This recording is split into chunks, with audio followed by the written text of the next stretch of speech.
Val-sur-les-Bains est en fête aujourd'hui, bonjour à tous, c'est l'heure du contre-la-montre, la quatrième étape tant attendue de ce Tour cycliste féminin international de l'Ardèche 2025.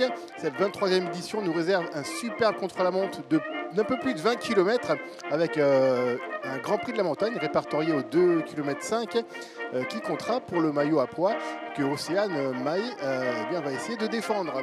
Je vous propose de regarder justement le résumé de cette étape, quasiment minute par minute pour ne rien rater, et on se retrouve juste après pour les podiums et savoir si on a une nouvelle leader au classement général. Le premier départ est donné pour la coureuse mexicaine Romina Hinojosa Cruz à 13h01. 2 minutes plus tard, Océane Mahé s'élance et va jouer à fond le Grand Prix de la montagne. Elle passera au point intermédiaire en 5 minutes 45 secondes et signe, après une course très propre, un temps final sous les 30 minutes. Entre-temps, Marta Cavalli, l'italienne, s'est élancée pour essayer de se rattraper dans cette édition, mais compte déjà 44 secondes de retard à l'intermédiaire. Au même moment, Nina Lavenu s'élance avec l'envie de bien faire. Devant, la mauvaise semaine se confirme pour l'italienne de pique-nique qui termine à 46 secondes de la française, toujours leader à ce moment. À 13h39 et 13h40 s'élance Julia Kopecky, championne de Tchéquie du contre-la-montre, et Federica Venturelli. Nina Lavenu, après ce long parcours, termine en 30 minutes 34 secondes à la 6e place provisoire. Julia Kopecky roule bien, mais vient échouer à la 3e place derrière Océane Mahé. Joie de courte durée pour la Française, car Federica Venturelli prend les rênes de l'étape en 29 minutes 03 secondes, soit 44 secondes de mieux.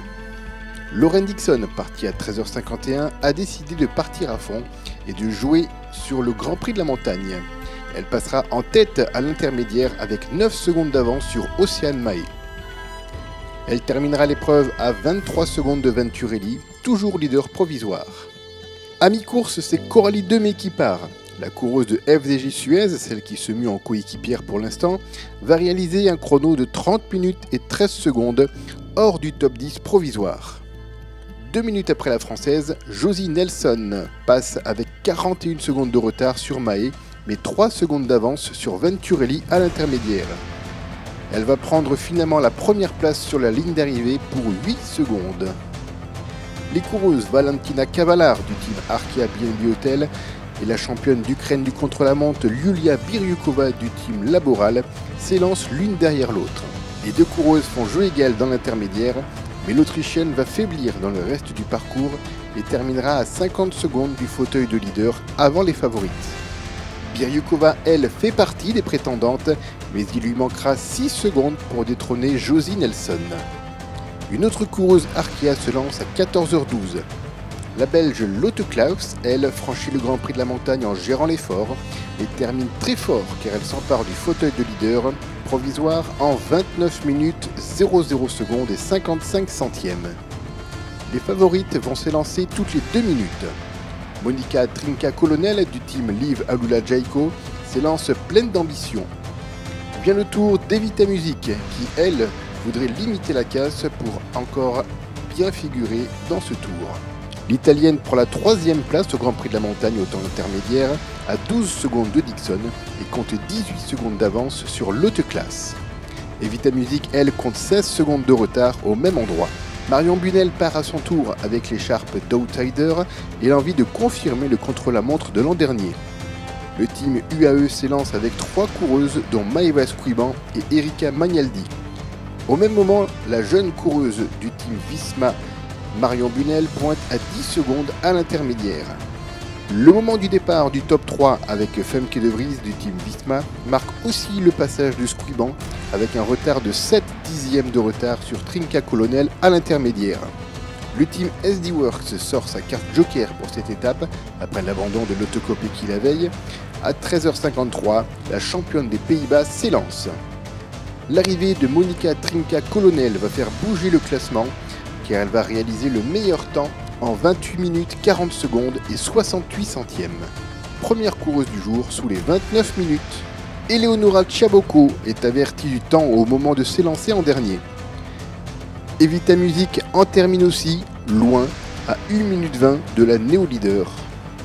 À l'intermédiaire, Magnaldi est très loin aussi, à plus de 40 secondes. Femke de Vries et Mischa Bredewald sont dans le coup à 7 secondes. Chabocco, elle, pointe à 16 secondes à ce point intermédiaire. Marion Bunel peut nourrir quelques regrets en terminant à seulement 46 secondes de Trinka Colonel provisoirement. La fusée Squiban arrive avec un gap dans le vert et s'empare de la première place en 28 minutes 31 secondes en marquant un grand coup sur cette étape. Très mauvaise opération par contre pour Erika Magnaldi qui arrive avec plus d'1 minute 50 de retard. Nouvelle chance pour Visma, Femke de Vries passe la ligne en 28 minutes 44 secondes et 38 centièmes, soit 4 secondes de trop pour détrôner Maëva Squiban. Moins de 2 minutes plus tard, Mischa Bredewald vient enlever les espoirs du public de voir une victoire française en passant 13 secondes plus vite que la coureuse UAE en 28 minutes et 18 centièmes. La jeune pépite italienne Eleonora Chabocco donne tout et apprend au passage sur la ligne son temps, 29 minutes 19 secondes. Elle terminera à la 15e place.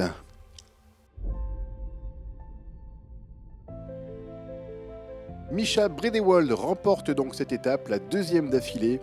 Elle devance Maëva Squiban de 13 secondes et Monica Trinka Colonel de 22 secondes.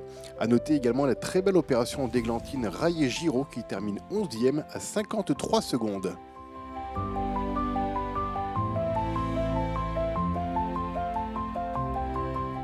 Maëva, on y a cru presque jusqu'au bout sur ta victoire d'étape. Alors maintenant, tu es quand même très bien placé au général. Oui, c'est ce qu'on m'a dit juste avant, mais j'avoue que je sais pas. Enfin, je crois que je suis remontée deuxième au général. Je sais pas encore combien les filles de mon équipe ont fait. J'ai pas regardé les classements en entier, donc à voir aussi combien elles sont. Parce que moi, j'étais pas là de base pour le général. Donc on verra. Je pense qu'on verra ce soir avec l'équipe où ça en est et puis s'il faut un peu réajuster les plans ou pas. Mais ouais, je suis contente quand même du chrono, même si c'est qu'une deuxième place. Bon, je suppose qu'on vous a beaucoup parlé du chrono de Jacques Anquetil. Est-ce que c'était une référence aussi pour vous ou vous faisiez abstraction de ça et que votre course? Non, du tout. J'ai appris ça à 1 minute du départ, mais j'étais plus concentrée qu'autre chose. Mais non, je pense que maintenant, j'ai reçu des messages sur ça, j'ai vu, je vais regarder un peu ce que c'est, mais non, je savais pas qu'il y avait quelque chose, enfin qu'il y avait un chrono dans cette bosse là-dessus. Vous avez regardé le résumé ce soir, vous aurez des photos de l'époque, vous pourrez comparer les vélos comme ça. Ouais, je pense qu'ils ont un peu évolué quand même, les vélos, ouais. Mischa Bredewald s'empare du maillot rose de leader avec 26 secondes d'avance sur Squiban et 32 sur Femke de Vries. A noter l'entrée de Marion Bunel dans ce classement.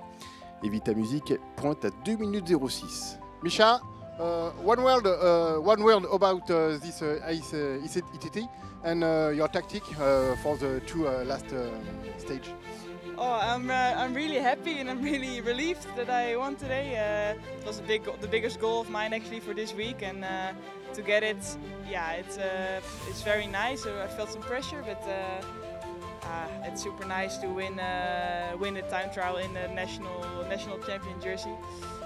And for this weekend, yeah, we see day by day. You know, I don't know exactly the times, the gap I have now in the GC. I need to check.